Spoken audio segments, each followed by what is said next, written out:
औज़ुबिल्लाहिमिनश्शैतानिर्रजीम बिस्मिल्लाहिर्रहमानिर्रहीम रब्बी शरह ली सदरी व यस्सिर ली अमरी वहलुल उक़्दतम मिन लिसानी यफ़क़हू क़ौली।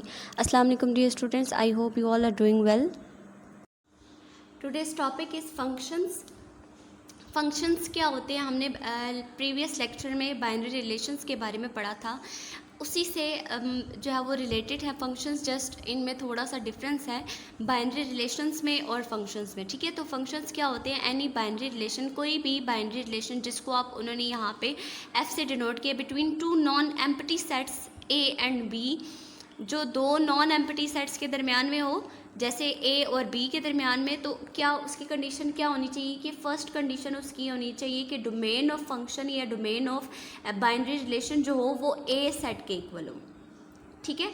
कोई भी ऐसा बाइनरी रिलेशन जो कि दो नॉन एम्प्टी सेट्स के दरमियान में हो, फर्स्ट उसकी कंडीशन हो कि उसकी जो डोमेन है वो सेट ए के इक्वल होनी चाहिए, एंड दूसरी कंडीशन उसकी क्या होती है, there should be no repetition in the first element of ordered pairs content in F.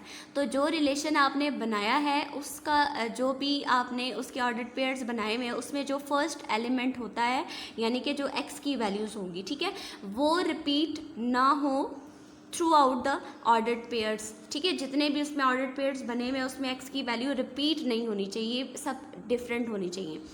तो फिर हम क्या कहेंगे, f is called a function from a to b and expressed as f, और यहाँ पे हम कॉलन डालते हैं a टू b।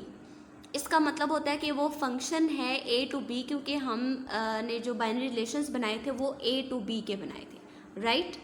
अब इसकी अगर मैं एग्जांपल आपको दूँ तो जैसे यहाँ पे है आपके पास a इक्वल्स टू 1 2 3 है, b आपके पास x y z है। जब हमने a क्रॉस b फाइंड किया, वही मेथड है कि आप 1x और फिर उसके बाद 2x 3x इस तरीके से इन्होंने लिख दिया, ठीक है, जैसे हम फाइंड करते हैं, या फिर आप जिस तरह हम खुद फाइंड करते हैं 1x 1y 1z 2x 2y 2z 3x 3y 3z, इसी तरीके से आ जाएगा। अब जो बाइनरी रिलेशंस उन्होंने यहाँ पे ले लिए हैं, फर्स्ट जो रिलेशन लिया है that is 1x 2y and 1z, and जो सेकंड रिलेशन लिया है वो क्या है 1y 2x 3y, ठीक है। अगर मैं ये रिलेशंस यहाँ पे लिख दूँ कि जो फर्स्ट रिलेशन है वो आपके पास था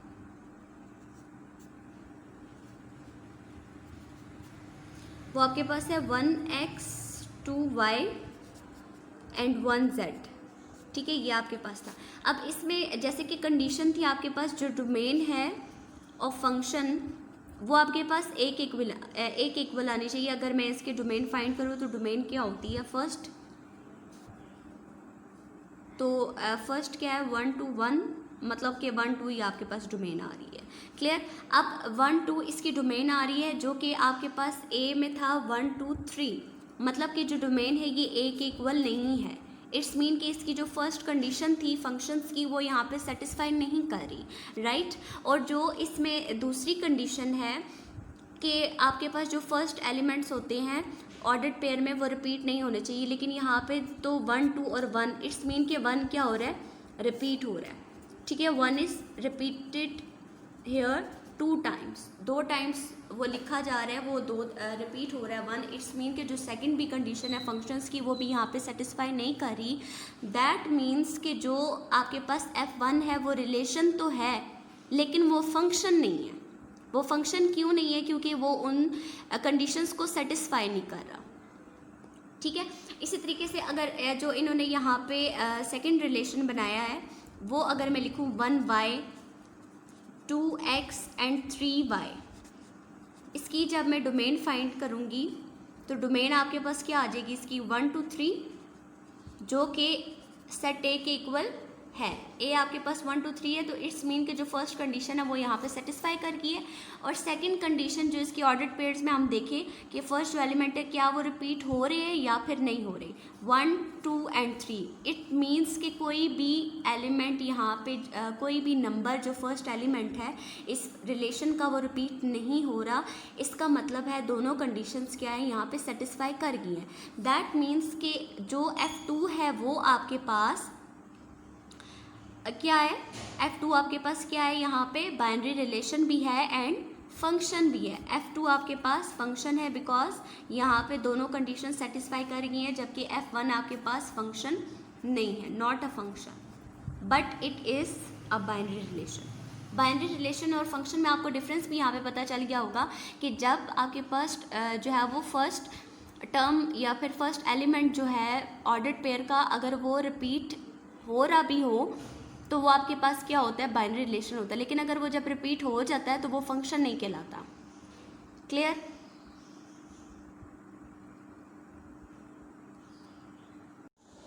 ओके स्टूडेंट्स, अब आपके पास आती हैं टाइप्स ऑफ फंक्शन के टाइप्स। अब इसकी 2 होती हैं जो मेन है।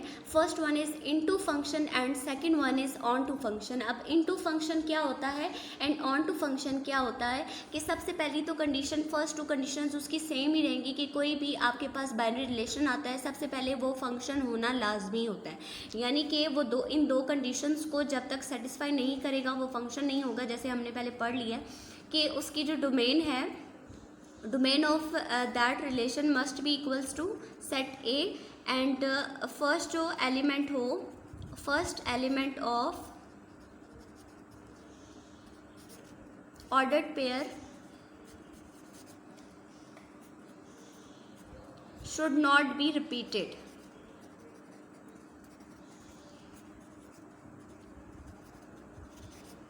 राइट तो ये 2 कंडीशंस तो आपके पास है फंक्शन के लिए। तो कोई भी ऐसा बाइनरी रिलेशन जो ये 2 कंडीशंस को सेटिस्फाई कर रहा हो that means it is a function. तो इनटू फंक्शन के लिए सबसे पहले तो उसके फंक्शन का होना लाजमी होता है। तो अब जो डिफरेंस आता है वो आपके पास यहाँ पे आता है कि जब आपकी जो रेंज आप फाइंड करते हैं, ठीक है, जब आप उस रिलेशन की रेंज फाइंड करते हैं अगर तो वो आपके पास बी के इक्वल नहीं आती, जो सेट बी है उसके इक्वल नहीं आती, उसको हम कहते हैं कि जो ए और बी का जो ये फंक्शन तो वो है, ठीक है, लेकिन जो अगर उसकी रेंज हमने फाइंड किया और वो सेट बी के इक्वल नहीं I that means the function the relation is called A into B function, A into B function.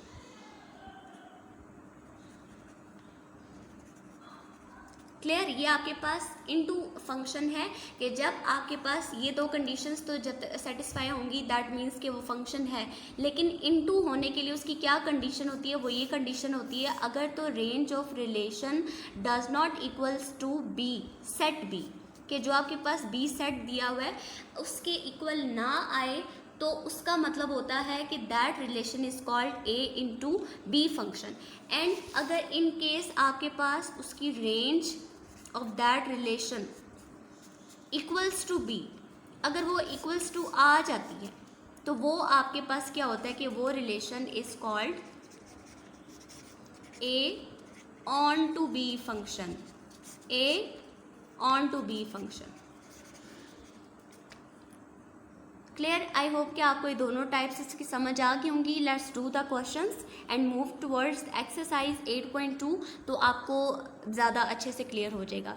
एक बात जो इम्पॉर्टेंट है वो ये कि इन दोनों कंडीशन से पहले आपको ये पता होना चाहिए कि जो बाइनरी रिलेशन आप ले रहे हैं that must be a function. अगर वो फंक्शन नहीं है तो ये दोनों कंडीशंस चेक हो ही नहीं सकती। क्लियर? क्योंकि ये टाइप सी फंक्शन की हैं, तो पहले ये 2 कंडीशंस चेक होंगी देन आपके पास ये चीज़ आएगी।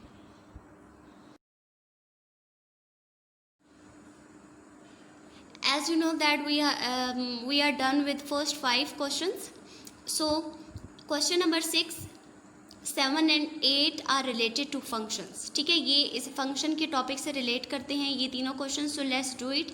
If question number 6, if A equals to A B C, A का सेट आपको दिया हुआ है that contains 3 elements A B C and B equals to 2 4 6 that also contains 3 elements 2 4 6 and F आपको जो उसका रिलेशन दिया गया है उसमें 3 आपके पास जो है वो यहाँ पे सबसेट्स हैं उसके, या 3 ऑर्डर्ड पेयर्स हैं A4 B4 and C4 is a binary relation from A cross B, then show that F is A into B function. आपने ये प्रूव करना है कि जो ये रिलेशन दिया गया है ये क्या है, A इंटू B फंक्शन है।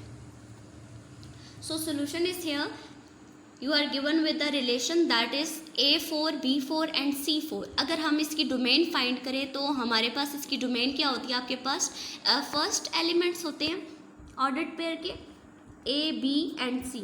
तो ये आपके पास डोमेन आ गई है जो कि A सेट के इक्वल है, जैसे कि हम लोग को सेट A दिया हुआ था ABC के, तो ये इक्वल है। इट्स मीन के जो फंक्शन की फर्स्ट थी आपके पास कंडीशन वो यहाँ पे ट्रू हो गई है, वो यहाँ पे सेटिस्फाई कर गई है। And as we see that none of first element of ordered pair is in F is repeated. ठीक है, यहाँ पे हम ये देख रहे हैं कि कोई भी जो यहाँ पे ऑर्डर्ड पेयर बना हुआ है इसका फर्स्ट एलिमेंट कोई भी रिपीट नहीं हो रहा है, ABC तीनों जो है वो डिफरेंट है। इट्स मीन कि this relation is a function from A to B, कि ये फंक्शन है A टू B का। ठीक है, नाउ रेंज पे आप बारी आती है कि रेंज उसका रिलेशन की क्या है, आपके पास 4 3 टाइम्स है तो हम उसको रिपीट नहीं करते, हम विदाउट रेपिटेशन उसको लिखते हैं। तो ये 4 है, that is not equals to B। तो ये जो कंडीशन है ये किसकी सेटिस्फाई हो रही है, इनटू फंक्शन की। That means this relation is a function from A into B। So it is prove that this relation is A into B function. Now question number 7 is if A equals to LMN and B equals to 1 to 3 and G, अब आपके पास यहाँ पे relation दिया गया है जिसको G से denote कर रहे हैं, that contains 3 ordered pairs L3, M1 and N1 in a binary relation from A cross B, then show that G is A into B function। इसको भी आपने प्रूव करना है कि क्या है, A into B function है। ओके, क्वेश्चन नंबर 7 में आपको गिवन थे 2 sets A and B। A contains 3 elements LMN and B is also contains 3 elements 1 to 3। We are given with the function G, sorry relation G that contains 3 ordered pairs L3, M1 and N1। तो हम जब इसकी domain find करेंगे वो आपके पास LMN आ गई है, that is equals to set A।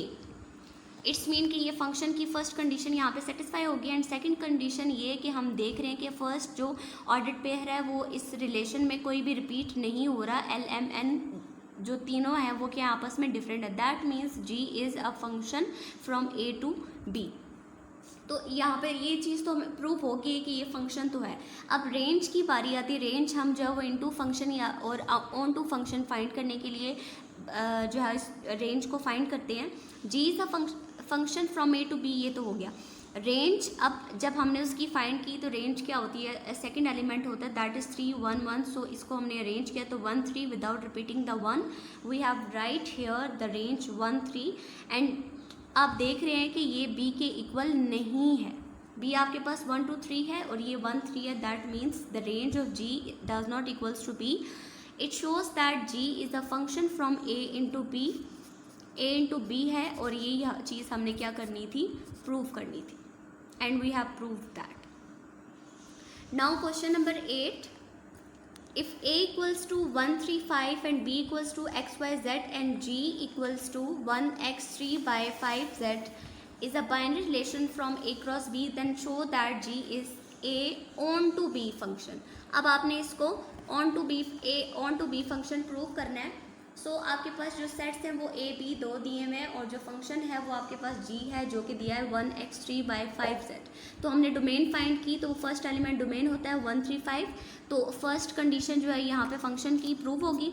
Second condition ये कि G is a function from A to B, ये हमें पता चल गया क्योंकि यहाँ पे कोई भी जो है वो रिपीट नहीं हो रहा।